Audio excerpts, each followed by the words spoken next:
Good evening, everyone. I know you're excited. Let's get this started. Welcome to In Conversation with Helen Mirren.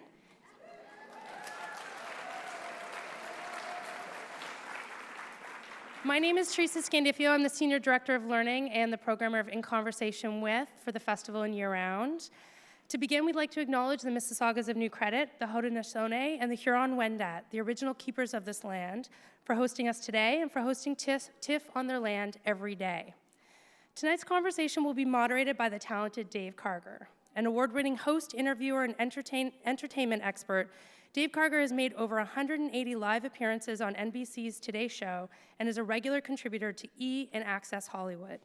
He now also serves as a guest host on Turner Classic Movies and a special correspondent for IMDb. Please join me in welcoming our host for this evening, Dave Karger.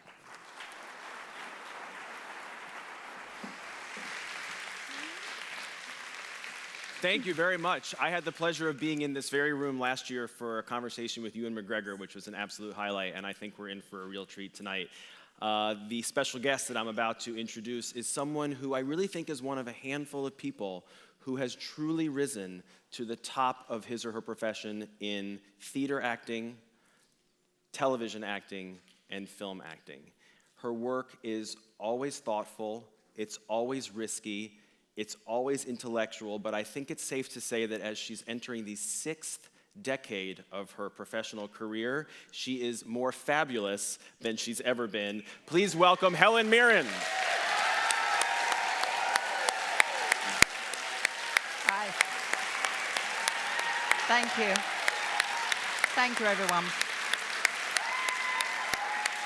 And thank you guys. Thank you for supporting film. We need you. Thank you. Thank you very much.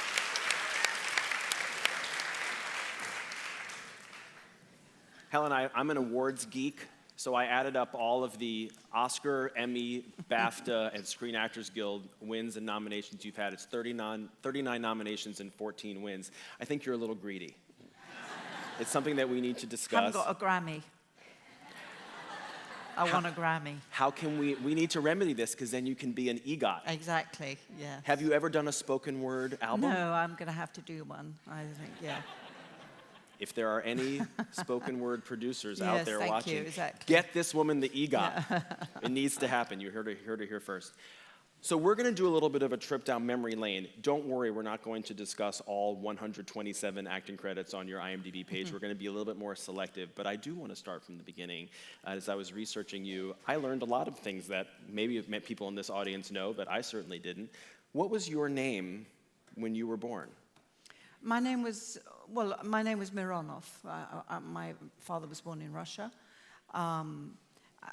When I started researching my Russian background, I discovered that a Russian ancestor of mine was actually created one of the very first theaters in probably the 17th century in Russia. It was a feudal situation, but he created a theater on his estates, and it was one of the very first theaters ever to exist in Russia. I mean, in terms of performing theater. So that was very interesting. And then also, Mironov is the name of one of the really, truly great Russian actors. Unfortunately, Yevgeny Mironov is an incredible Russian actor. Unfortunately, not a relative. I was hoping he was. Oh, that's too bad. Turned out he wasn't. But I think I think my half Russianness is probably something to do with the fact of me being an actor in the first place, and maybe then the kind of actor that I am as well. Why? Maybe because of this historical situation. Maybe it's in the DNA in some way. But I think also there is a soulfulness about Russians and an introspection that I think lends itself to acting to a certain extent. People think of actors as being extroverts, but in fact they're not. Mostly they are introverts, introspective people. So, you know, maybe it comes from, a little bit comes from there. As a girl, were you proud to be half British, half Russian? As a young person in England, my father really wanted to suppress it, or he changed our name as soon as he could to Mirren. My name was changed when I was about 7. I think he very much wanted to assimilate. He didn't want to be a foreigner. I think the fear that people now feel, maybe here in America, of an immigrant status, you never quite feel, you're always a little insecure, are they going to kick us out kind of feeling. And I think that, that was why he just wanted to assimilate, change our name, and just become an established kind of British family. As a 7-year-old, did you have an opinion either way on going from Elena Mironov to Elena Helen Mironov? No, obviously not. No, Right. It was my parents' decision, yeah. Right. Do you think back now and think it was helpful to anglicize your name for your career, apart I think from now his I'd decision? love to be called Mironov, actually. Mirren is a sort of made-up name, It's actually a Scottish name, and a lot of people sort of think that I'm Scottish because it is a Scottish name, but I'm not Scottish. I'm half Russian. I bet you've been Scottish on screen at some time. I have been Scottish on screen, absolutely. Yes, I have. Yes, along with almost everything else. All right. Yeah. We'll Yeah. get to all those accents. Yeah. I'm going to be asking you about those. I'm intrigued at a young age, you became involved with the National Youth Theater. What caused that interest? Did someone that you saw spark it? What led to that? When I first, no one in my family was remotely connected to theatre or let alone film. So it was a very distant, and if you're out of it, less so now because of the internet and because of the ubiquitousness of iPhones and so forth, but when I was young, if you were not a part of that world, you were so far out of it that it was, an impossibility to ever become a part of it. But I had first of all, I was exposed to the world of drama. We didn't have television at home, so I didn't watch television. And we never went to the cinema because we couldn't afford to. And we never went to the theatre because we couldn't afford to. So I was very, very unexposed to entertainment, let's say, or art, theatre or film as art. It was just, as a child, even up to my early teens, I knew nothing about that. So but my first exposure to it was being taken by my mum to see an amateur production of Hamlet in our local theatre.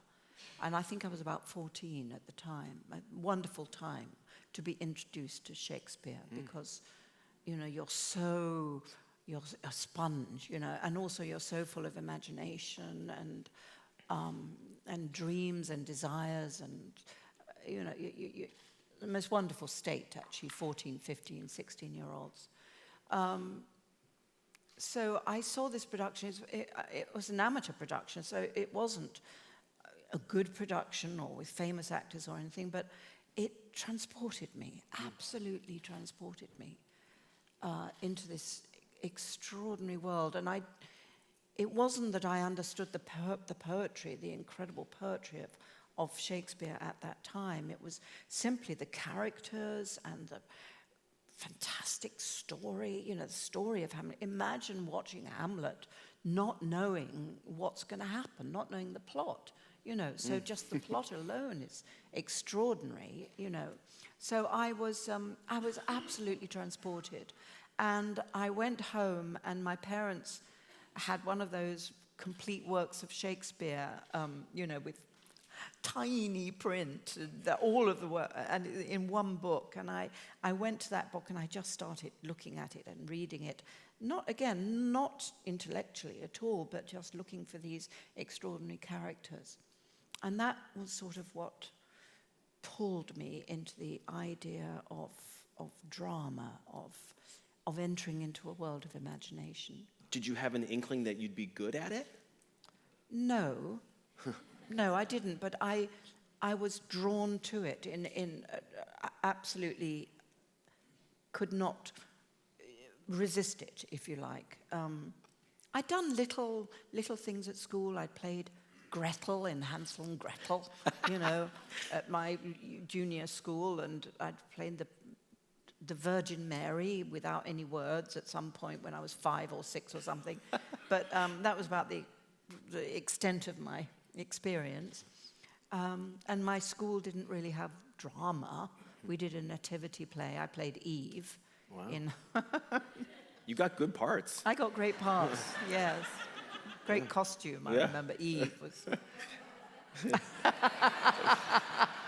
A foreshadowing of later clothes. projects, for sure. But it was a sort of leopard skin thing. Yeah. It was fabulous. You must have shown early promise and potential, because a few years later you were accepted into the RSC, the Royal Shakespeare Company. Yes, a teacher, my English teacher actually at school, and I'm forever grateful to her, told me about this National Youth Theatre that existed in England, still exists, that would take kids at school, and you would do a production in the summer holidays. And she told me about this. I didn't know anything about it. And I kind of secretly went off to audition for it. And I was accepted into the organization. And that was amazing, because I didn't go to drama school. So that was my drama school. But it had the incredible advantage of the fact that the national critics would go and watch the productions and review them. Well, no, they wouldn't go to drama schools, you know, but the Times and the Guardian and the Daily Telegraph and all the main, the Daily Mail, all these main newspapers in England would go and review the National Theatre production. It became a thing that they did. Oh. So it was incredible exposure for me, and after about my second or third year there, they decided to do Antony and Cleopatra, and they asked me to play Cleopatra, and that was what kind of launched me, if you like. How rare was it for someone from the National Theatre to then go to the RSC? I guess it was fairly rare, but you know, I got amazing reviews when I did Cleopatra. So, you know, agents came, and the RSC immediately wanted me to join them, which is exactly what I wanted to do, because I was still mesmerized by Shakespeare. So when you first started doing this professionally, what did you have in your mind? That you would be a theatrical performer? Absolutely. I wanted to be Full stop. Yes, yes. I mean, I knew this world of television, obviously, and film existed, but I wanted to be a great theatre actress. I wanted to be Eleonora Duse or Sarah Bernhardt. So since we're going to show some clips of some of your earlier work, when did you then begin to open your eyes to the world of screen acting? I think after I went to see, when I was in college, I started going to see movies. In fact, I was an usherette in a cinema, in a sort of art cinema in Hampstead, called the Everyman. It was a famous art cinema, and I was an usherette there every Thursday night. With my little torch, you know, in the days when they had usherettes in cinemas. I mean, can you believe? It's so sweet, all in black with a torch. But obviously I got to watch the movies free, and I saw a whole series of huge, you know, some of the major works of art, Citizen Kane, and, you know, Italian movies, French movies. So that awakened me to the potential, the incredible potential that cinema presents as an art form.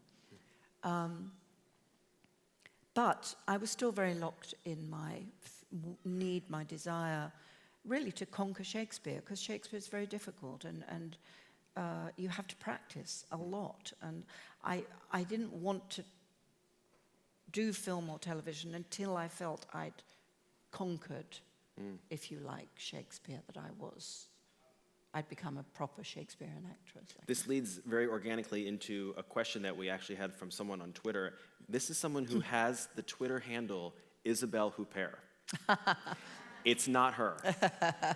If not, It's terrible that you can do that, I know. isn't it? So, That's not so fair. someone named Isabel Huppert wants to know which classic actresses inspired you. Well, when I was at college, Maggie Smith was very much in her beautiful heyday of. Well, she's always been in her heyday because she's a great, one of the great actresses. So definitely Maggie Smith on stage, Geraldine McEwen, a wonderful British actress.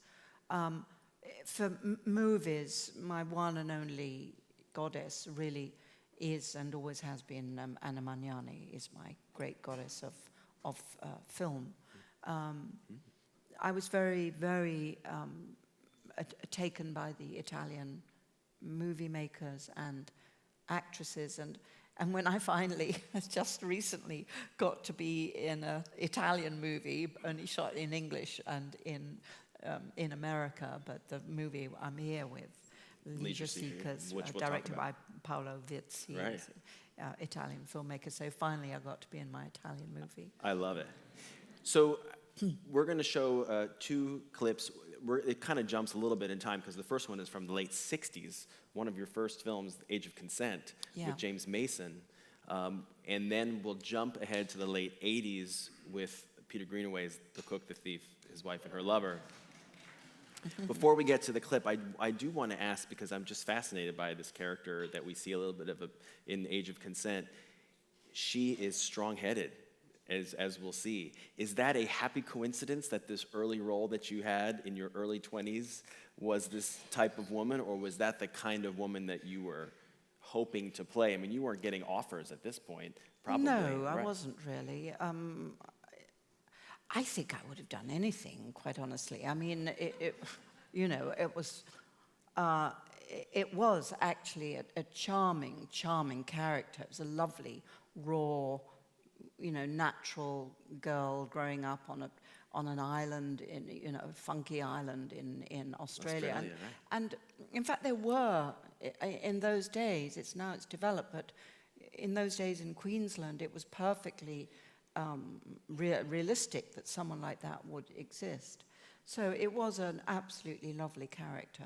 Yeah. Okay. So let's take a look at a 24-year-old Helen Mirren in Age of Consent, and then we'll skip ahead to Cook, the Thief, His Wife, and Her Lover. So let's run that clip.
The other line that follows that is, try the cock.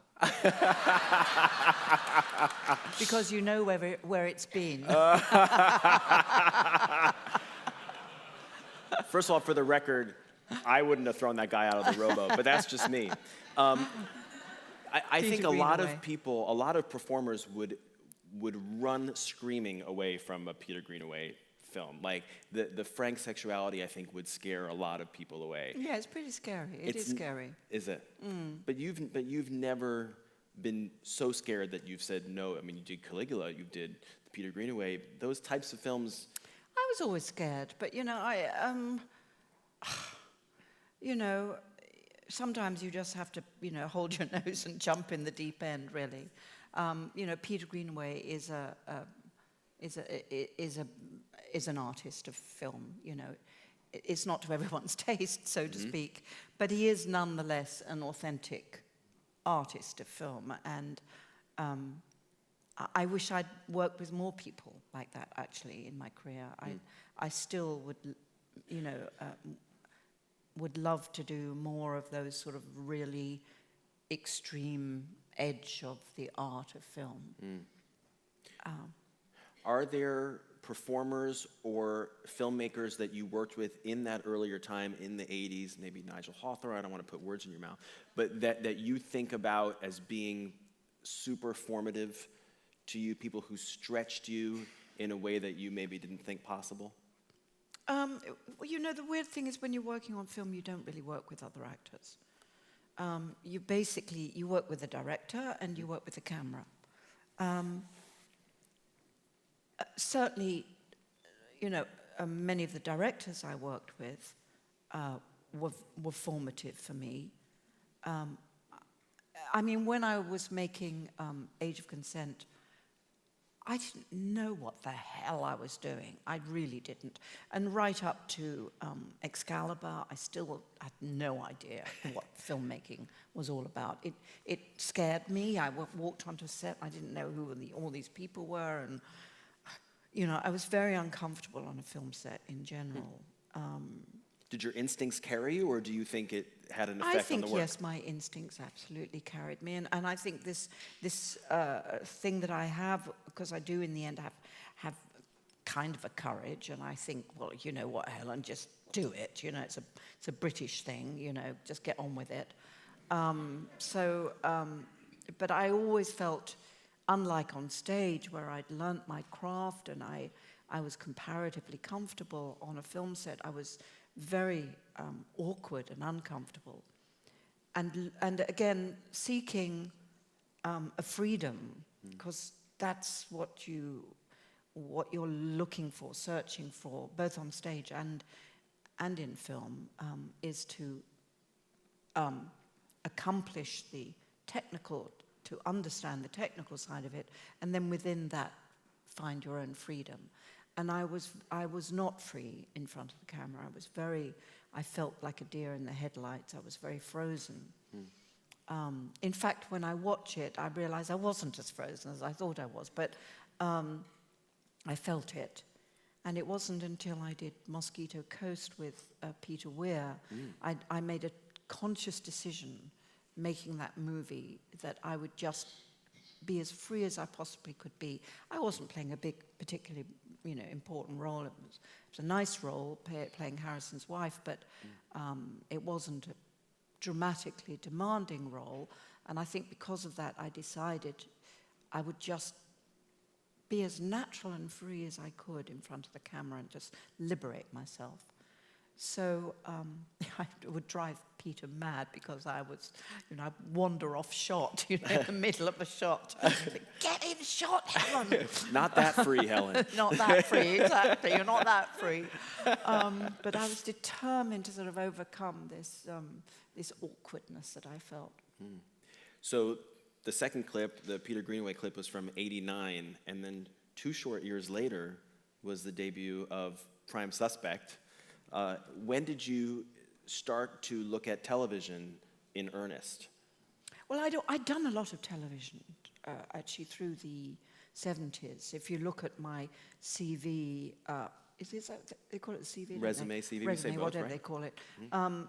I'd done a lot of big roles on television.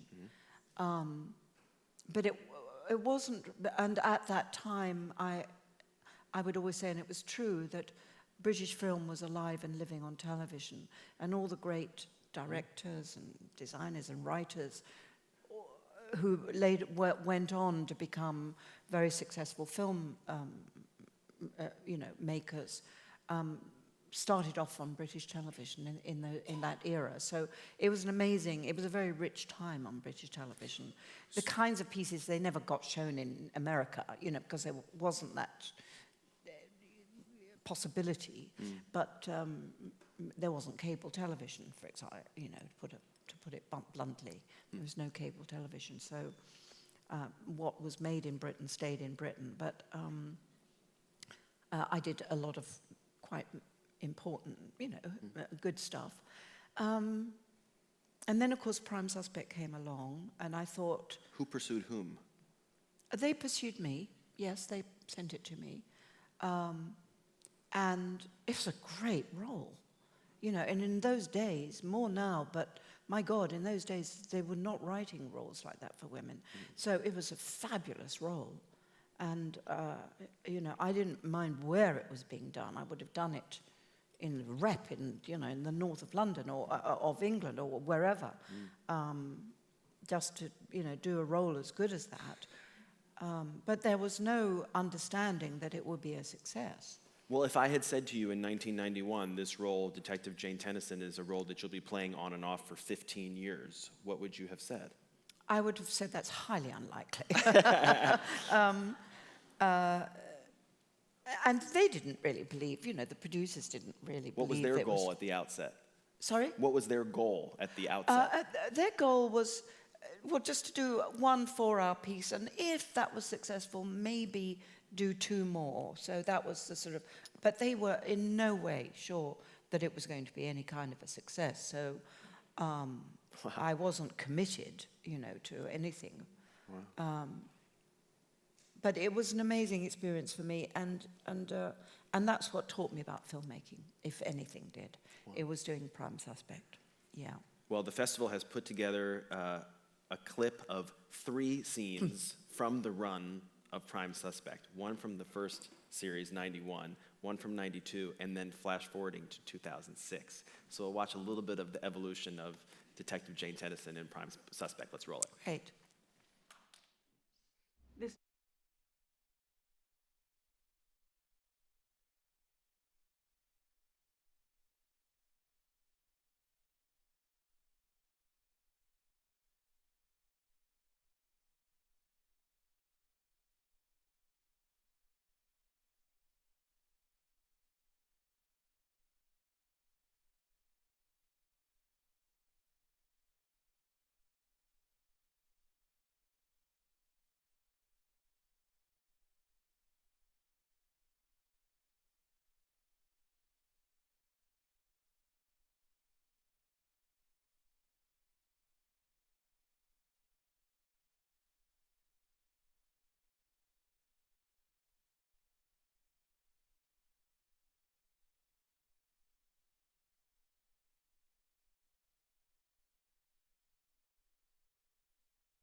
How exciting it must have been to read those scripts each time, because that show never takes the TV easy way out, do they? No, and I, once, we started working, the first episode was written by, oh my God, senior moment, I can't remember, Linda LaPlante, sorry, Linda LaPlante, and then we had different writers, and obviously, as we went on with it, I got more and more say in the writers and so forth. My feeling always was that the writers should be allowed to own it themselves. So I never asked them to take a script in any particular direction. Sorry, I've got something in my throat. Sorry. I always gave them the freedom to take it wherever they wanted to take it. Because I always felt the best writing would come from writers who felt free to express themselves through this character. So it never became formulaic for that reason. Of course, we didn't do it like normal American TV. We did one long 4-hour piece about every 18 months. Mm-hmm. So I could do lots of other things in between. I wasn't sort of stuck with this one character. You said a few minutes ago that there were not these types of roles for actresses at the time. Did the show feel from the outset to you groundbreaking in that regard? You can make a through line now to so many shows, whether it's Claire Danes or Jennifer Lopez, all of these great actresses who are doing lead law enforcement TV series roles. Oh, absolutely. Yes, absolutely. No, at the time, as I said, we were not at all sure that it would be successful. The whole idea of a woman leading a show was sort of unheard of. That's crazy. You had Cagney and Lacey before, but that was 2 women, and but the idea of a woman, leading a show was sort of unheard of. I mean, obviously in the comedic world, it was maybe more familiar, but for straight drama, no. So it was certainly groundbreaking in that sense. And kudos to the director of the first episode and indeed the cinematography, because all of that was very modern, very slow-moving camera, very low light, very, very, very gritty, if you like. So they were very much part of the creation. Did you get the sense at the time that as Prime Suspect gained in popularity, that it was raising your profile internationally as well? Oh, definitely, absolutely. And as it started winning Emmys and Golden Globes and all of those things, and it showed on PBS here. Yes, absolutely, it was very, very important for me. So, no surprise, one of the segments of our conversation is, I'm going to call it the Queens. Because you are, if I'm not mistaken, unless someone else has done this, you are the only person ever to play both Queen Elizabeths on screen. In the same year. Exactly, right, exactly. That was what was pretty amazing. Right. And I think you won Golden Globes or SAG Awards for both, like miniseries and film. Yeah, and that's just crazy. Had you had your eye on playing, in Madness of King George, you were a queen. I was, yes. But had you had your eye on the Elizabeths as roles that you wanted to take on? No, I think every actress wants to play Elizabeth I because that is such an extraordinary character. And I had the wonderful opportunity of playing her over, quite a long period of time and up to her death, which was really great. She had such an extraordinary death. So that was really, I felt, probably one of the most important pieces of work of my life. Directed by Tom Hooper. Directed by Tom Hooper, written brilliantly by Nigel Williams. Very difficult to write that kind of thing because, it is period language, and he brilliantly wrote it so in such a way that it was very accessible and understandable, but at the same time he could drop in real pieces of Elizabethan dialogue from Elizabeth herself, from her letters or from her speeches that people know about. He could drop those in and they didn't seem weird or awkward. So I thought it was an amazing piece of writing.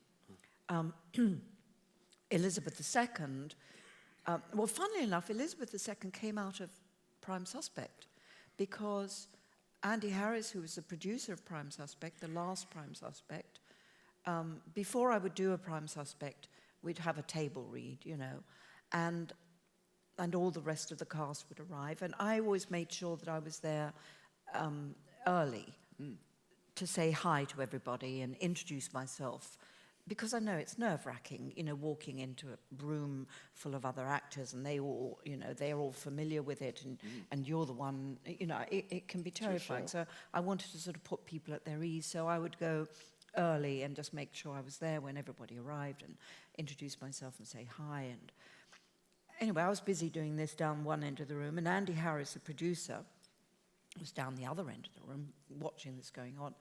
And as he was watching, he was thinking, God, they're treating her like the Queen. And then he looked at me and said, she looks a bit like the Queen.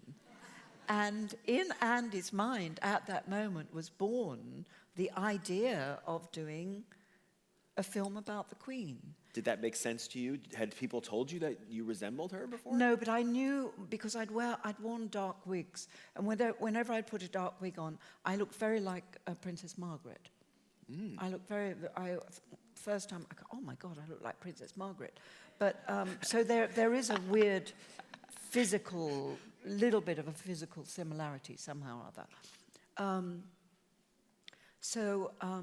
Yes, and it was totally Andy's idea. So then he brought Peter Morgan on? Then he brought Peter Morgan on, Stephen Frears. So, and that was how that happened. I love the genesis of that. All right, well, let's take a look at you playing Elizabeth I and Elizabeth II. Let's run that clip.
So forgive me if this has been asked and answered in so many different interviews you've done. Do you have confirmation one way or the other if the Queen saw that movie? No. And I never will. You know she's seen it. I mean, I know, I assume. She watches The Crown. I mean, there's no way. If someone I made would a if I movie, were her, let's put it that way. how can you not watch it? One would never have affirmation of that. Have you ever had conversations with people like Judi Dench or Cate Blanchett or Claire Foy who have played one or the other queens about what it's like to play them? No, actually, funnily enough, earlier on today I was with Kristen Scott Thomas, and she played in the audience after I was in the West End and played the Queen in the same play that I'd just done. Right. So we were we were comparing notes at that point. No, I mean, I think if you manage to work long enough in my profession, you inevitably play queens because they're good roles, and it happens. Right. Yeah. For you, in a general sense, and also with these two particular Elizabeth roles, is the approach more from the inside out, trying to get inside the head of the character and then working out from there? Or in some ways, does it help to get the look and the makeup and the hair and the wardrobe and work from the outside in? Both are incredibly important, and I was, that they're both very powerful images. I mean, especially Elizabeth I, who branded herself, in her look and her clothes and everything. But you have obviously no tape, no film, so you scour the history books, especially in the case of Elizabeth I, the ambassadors, because it was only through the ambassadors' comments that you can maybe find the truth, because everyone else was being so sycophantic about her, any contemporary writers. And then, of course, you look at the portraits and just try and find, tiny clues in the way the hand is, or, just, it's a bit like being a sort of detective. You're trying to find these clues. And with Elizabeth I, again, you've only got the formal portraits of her. And then when I was doing Elizabeth II, and of course, it was sort of the first time anyone had ever done that, so I was very nervous about that. And I was trying to get to this woman, and of course the wig, and I actually wore very little makeup as Elizabeth II. The costume was incredibly important, extremely important, the shoes, things like that. But I was still totally unsure. And then I thought, having just done Elizabeth I, I thought, I'll look at the portraits of her to see how artists have interpreted her. And I started looking at all the different portraits of Elizabeth II that I could find. And that suddenly liberated me, because I thought, you know what? You don't have to impersonate. Of course, the voice has got to be right, the hair's got to be right, the walk's got to be right, the gestures have got to be right. But it's not an impersonation. It's a portrait. It's a moving portrait. But nonetheless, as an artist, me, Helen Mirren, as an artist, I'm allowed to do my portrait of the Queen. It's not her, she is who she is, but it's in the way a painter paints a picture of her, and you have this interpretation of her. It's my interpretation of her, and I found that very, very liberating. So I want to move on to a couple of roles in the last few years, because you are on this incredible stretch of playing these wonderful women at this point in your career. And is it true that you did see a palm reader who told you would have your greatest success after the age of 40? Yes, I did. Absolutely, yes. Wow. And did you think, yeah, I think that's right, or did you think, I hope that's going to be right? Oh, no, I thought, no, I can't wait that long. No, How I old want were you it at now. the time? No, I was 22. Oh, no, wow. It was terrible news. Mind you, he did say that, don't worry, you'll be successful, and I was in fact, from the minute I started work, really, I never stopped working. and I had a certain kind of success in Britain. But the sort of international success I got didn't come till after I was 40. So when you think back, let's say 10 years ago, after the Oscar win, after all of the acclaim for both Elizabethan roles, what were your goals going forward? What have been your goals for this last decade or so? Oh, I don't really have goals like that, honestly. I would love to do more, as I said earlier on, more cutting-edge art films. I love that kind of filmmaking. I love the use of film as a really serious art form. And I would like to be a part of the creation of one of those movies, you know. But unfortunately, you have to sort of kind of sit back and hope that it comes your way a little bit. Mm-hmm. Yeah. Well, let's take a look at 2 quick clips back to back. One from Hitchcock, where you played Alma, the wife of Alfred Hitchcock, and then the beautiful role of Maria in The Woman in Gold. Let's take a look at this clip. Oh, what a coincidence.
So now that you... Those 2 lines I wrote. Did you? Yes, because people forget, you know, the young. And then, of course, there's justice. And Wow. a lot of the, you know, the backstage, if you like, work of an actor is, I mean, I've worked with wonderful scriptwriters, and the art of writing a film script is a very difficult and technical, but artistic, very, very challenging, very difficult. But sometimes, you know, the actor can bring just a little moment, a little In The Leisure Seekers, I think there's quite a, Paolo said, a lot of what he's got in the film was Donald and I improvising at the end of a take. You know, he would keep the camera rolling, which is always a good idea. The actors will just fill in with little improvisations.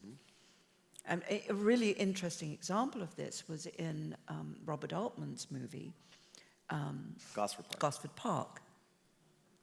And Kelly and I, there was a scene between Kelly MacDonald and I, and it was coming up, and Kelly and I got together before we shot the scene and talked to each other and said, what do you think this scene's about? And I said, I don't know, do you know? She said, no, I don't know what it's about. And both of us sort of went on the set to rehearse it with Bob, and he said, okay, what do you think this scene's about? And we both said, we don't know quite what it's about. It didn't seem to advance the plot.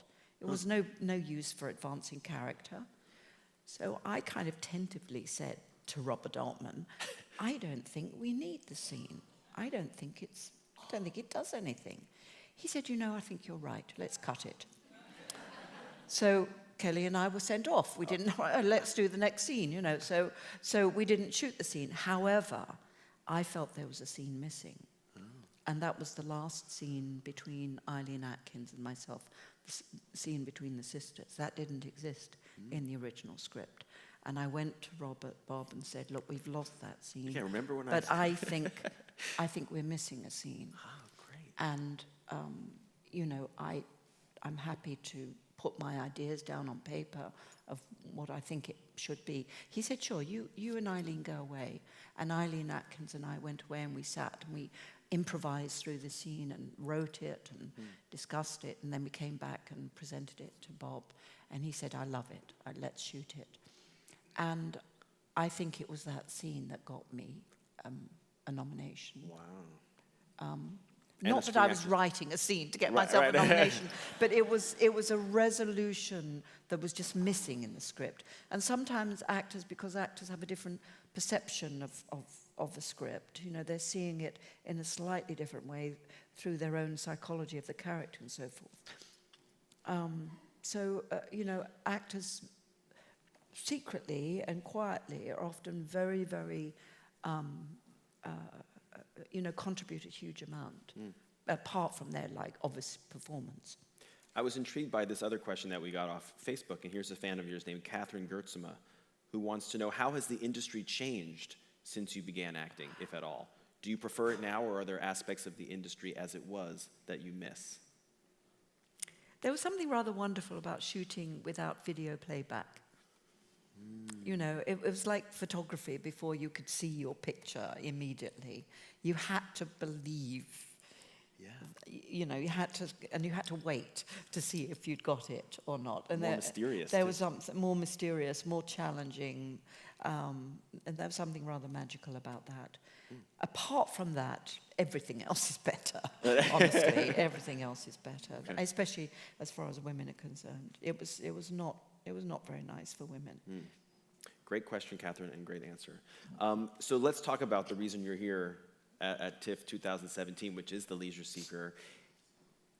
What was your background, if any, with Donald Sutherland? You've both been at the top of your game for so long. I'd done a piece with him called Bethune about famous Canadian hero in the 90s, 1990, I think. But at that time, he was a very, very big movie star, as he has been all of his life. And I was a sort of respected actress, but I wasn't a movie star. So I was a little blip, really. But we briefly worked together in that. Not a lot, but a little bit. But it was lovely to come back and revisit a relationship, you know, that many years later. And you know, to work on stage, to work on a film with someone who I'd seen in so many movies and had, you know, admired, such a sort of icon of film Donald is. Yeah. For people who are not familiar, Helen and Donald play a long married couple. They're both facing illness, and one day they decide to leave their home and Massachusetts and get in their beloved Winnebago called the Leisure Seeker and take a little trip down to Key West. So I hope it's still there. I know. I mean, I'm really worried about Key West. We are thinking about them today, that's for sure. It's devastating what might happen to that community down there. So let's all think in our hearts for Key West. Absolutely. Let's take a look at a quick scene from The Leisure Seeker, and then we'll talk a little bit more about it. I brought us.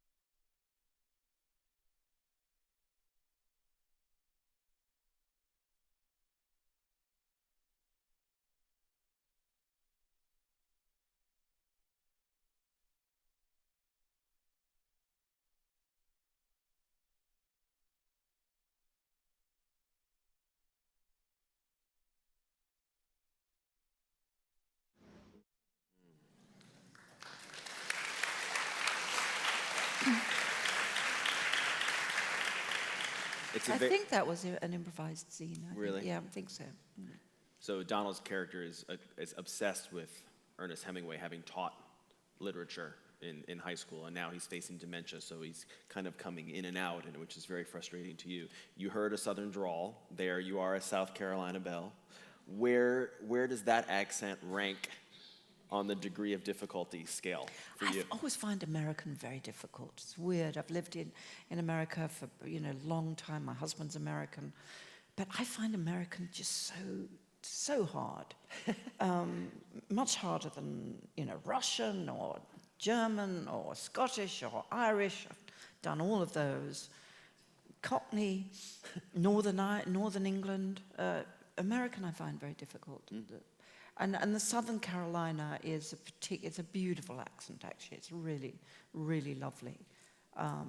But accents are quite paralyzing. I don't think I want to do any more accents. As I was watching this film, I thought to myself, how much time has Helen Mirren spent in a Winnebago in her life? Had you spent much time? No, I haven't. Oh, no, on the contrary, I lie. Of course, I spent almost my whole life in stationary Winnebagos. Right. Doesn't count. Where the kitchen, where the loo is, how the loo works, oh, God. We spend half my life, really, in a Winnebago, one sort or another. Actually, my husband and I did take a road trip, but it wasn't in a Winnebago. It was in a van. Okay. It wasn't a Winnebago. But I love them. I love the idea of them. And I love the idea of being able to make a cup of tea. That's what I like. In your car. It's like perfect. And you've spoken about Paolo, your director. I mean, were you intrigued by this film because it is a mix of a European production and an American setting? Is that what you liked about it? I liked the character. I loved the idea of working with Donald. I loved the idea of working in America, using the American landscape that is so extraordinary. And I loved the idea of working with an Italian film director because, my whole inspiration was always Italian film. So the idea of working in English, but in a way in an Italian film. And I think the film does very much have an Italian sensibility. There's a sort of gentleness and a romance and a generosity that I have a house in Italy. I spend a lot of time in Italy that I think is very true to the Italian persona. I want to end with a question I like to ask people who have accomplished a lot and have a long resume, a long CV, as you say. If you are home in Italy or in London or wherever you may be in Los Angeles and you're flipping through the TV and a film comes on and it's one of yours, what are the 2 or 3 that you will not keep flipping? What are the 2 or 3 that you'll actually stop and watch? I did a piece about Ayn Rand for Showtime Television that was you know, when I look at myself in that, I go, oh, you're pretty good, Helen.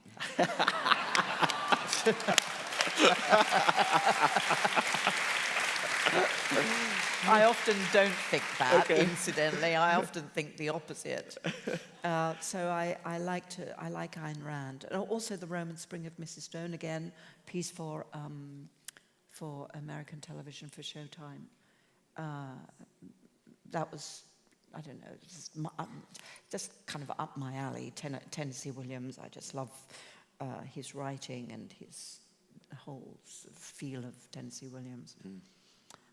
So those two. I'll tell you a funny, can I just tell you one funny story? Please. About watching, you know, my husband was making a film, I think it was Devil's Advocate he was making, and the football was on. It was Super Bowl. And so he knew how his American crew were dying to watch the football, but he had to shoot. It was a night shoot, and he had to shoot that night. So he set up a camera, a monitor, television, in a room specially, so the crew, when they were not working, could run in and watch the football. Okay. So he's working out on the set, and he's working, and you know, the crew are coming and going. They're always back on set when they need to be, but when they're not, they're in that room watching the football. So eventually Taylor comes to the end of the evening, and most of the crew are not on set. They're in the room watching the television. So he walks into the television room, and they're watching Age of Consent. And there's me, naked, on the screen, and they all turn around and go,